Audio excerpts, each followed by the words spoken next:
একটি করতালি দিয়ে আজকের উদ্বোধন শুভকামনা করছি। এই জায়গাটার নাম কত সুন্দর দেখেন, রাজবাড়ি। ভোটাধিকার অধিকারের পাশাপাশি একটা দায়িত্ব।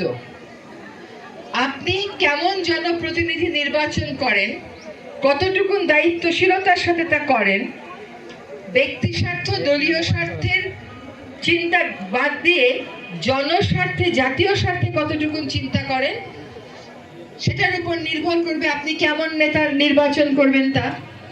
এখন আপনি একজন নেতাকে ভোট দিয়ে জয়ী করবেন, আর 5-6 মাস পরে বলা শুরু করবেন আমার নেতা ভালো না, এটা কিন্তু হবে না। আপনাকে প্রথম থেকে চিন্তা করতে হবে যে নেতার জন্য আপনি ভোট দিচ্ছেন সেই নেতা আসলে দেশের মঙ্গলের জন্য কাজ করবে কিনা। সাধারণ নির্বাচন নিয়ে এইটুকুই আমাদের বক্তব্য।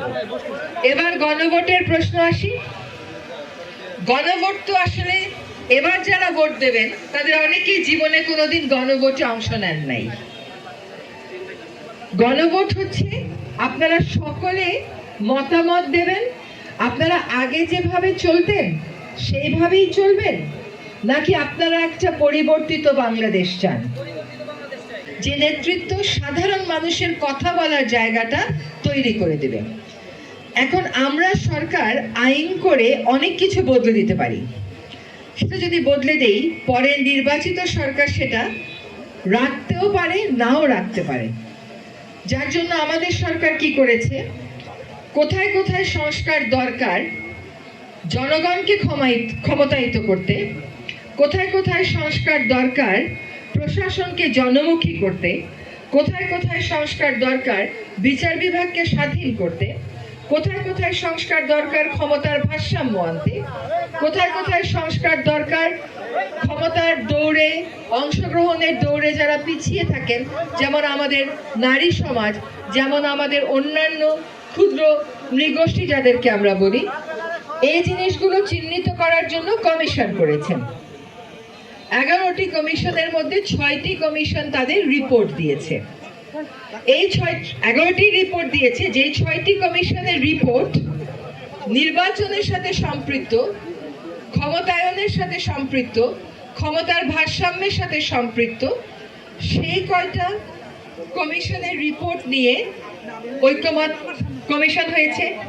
তারা দিনের পর দিন সকল রাজনৈতিক দলের সাথে কথা বলেছেন, তারপরে ঐক্যমতের ভিত্তিতেই জুলাই সনদ স্বাক্ষরিত হয়েছে। যদি মনে করেন যে আমাদের জুলাই আন্দোলনের প্রতি সম্মান দেখাতে হবে, যদি উপলব্ধি করে থাকেন যে 90-এর স্বৈরাচার চলে যাওয়ার পরেও স্বৈরাচার চলে যায় নাই, আবার স্বৈরাচার এসেছে, কারণ পদ্ধতিতে গলদ আছে, তাহলে এই সংস্কার প্রশ্নে অবশ্যই আপনার ভোটটা হ্যাঁ দেবেন। তাহলে সংস্কার প্রশ্নে অবশ্যই আপনি হ্যাঁতে সিল মারবেন। এখনই যদি এই পদ্ধতি ওই পদ্ধতি ওই পদ্ধতি করতে থাকে তারা তো আর সেবা দিতে পারে না। কেউ সাহস করে প্রশাসনে ভালো কথা বলতে চায় না, বলতে পারে না। তার কারণ হচ্ছে তাকে সবসময় তার ক্ষমতাসীন দলকে খুশি রাখতে হয়।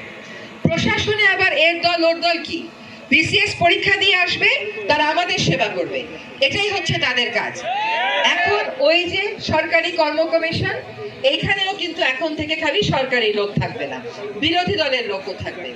সংসদে খালি স্পিকার থাকবে না, ওই মমতাজ এসে গান বাজাবে আর গান শোনাবে, তা হচ্ছে চামচামির গান, এইসব হবে না। কিরকম কথা হবে, এখানে ডেপুটি স্পিকার হবে বিরোধী দল থেকে। বিরোধী দল থেকে যখন হবে তখন ওই তৈলমর্দনের যে একটা কারখানা হয়ে যায়, যেখানে আমাদের আইন প্রণয়নের করার কথা, সেটা জানি আর না হতে পারে, সেই সুযোগ আমরা বন্ধ করব। কি করে বন্ধ করব? আমাদের ওই কর্ম কমিশনে যারা নিয়োগ দেবেন সেখানে সরকার এবং বিরোধী দল সকলেই থাকবে। একটা কথা ফিসফিস করে তাও বলার চেষ্টা করা হয়, 12 তারিখে ভোট কি হবে? 12 তারিখে ভোট না হওয়ার কি আছে? সরকার ভোটের জন্য প্রস্তুত, ইলেকশন কমিশন প্রস্তুত, রাজনৈতিক দলেরা প্রস্তুত, ভোটারেরা প্রস্তুত। জীবনে প্রথমবারের মতন যারা ভোট দেবেন, এমন তো অনেকেই আছেন, আজকে যার বয়স 38 সেও কিন্তু ভোট দিতে পারে না এই গত 20 বছর। তো এই জীবনে প্রথমবারের মতন ভোট দিতে মানুষ মুখিয়ে আছে। তারপরেও কানে কানে এই কথা কেন জিজ্ঞেস করা হয়? কারণ ওই যে পতিত স্বৈরাচার 16টা বছর ছিল, সে সমাজের সব জায়গায় তার লোক রেখে গেছে। তার লোকেরাই এই বাতাসটা ছড়িয়ে দেয়, তাইলে কি ভোট হবে? তাইলে কি ভোট হবে?